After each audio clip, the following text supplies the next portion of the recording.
আমি একজন রিক্সা চালক। গুলশানের রাস্তায় আমি রিক্সা চালাই। রিক্সা চালায় দিন মজুরি করি, খাই দাই ঘুমাই।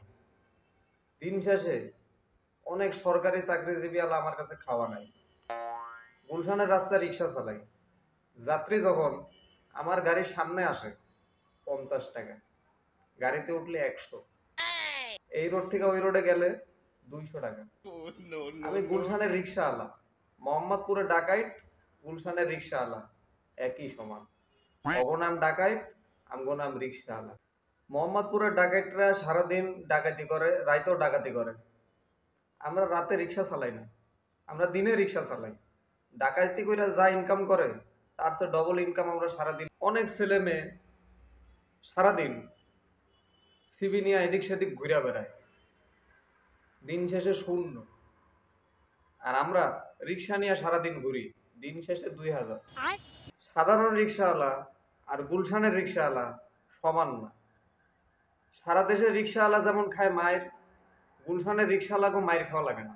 আমরা যাত্রীর দিকে করুণ দৃষ্টিতে তাকাই, যাত্রীরা পকেট থেকে 200 টাকা বাইর করে দিয়ে দেয়। অনেক স্যারেরা আছে যারা কিনা 500 টাকাও দিয়ে দেয়। বিশ্বাস করেন, অনেক সরকারি চাকরিজীবী আলা, অনেক বড় কোটিপতি, অনেক ধনাঢ্য ব্যক্তির থেকে আমরা অনেক ভালো আছি, সুখে শান্তিতে জীবন কাটাই, বউ বাচ্চা লয়ে থাকি। গুলশানে রিক্সা চালাই, বাসা ভাড়া লয়ে থাই করাইল বস্তি, শাহজাদপুরে। বাসা ভাড়াও কম, টাকাও বেশি।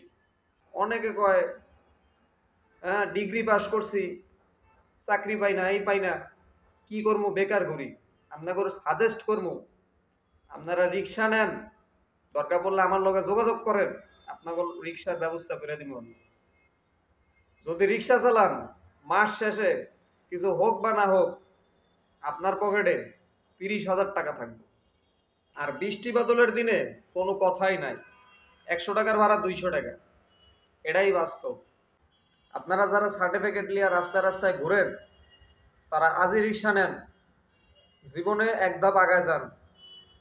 জীবনে এক ধাপ আগাইতে হলে রিক্সার বিকল্প নাই। টাটা।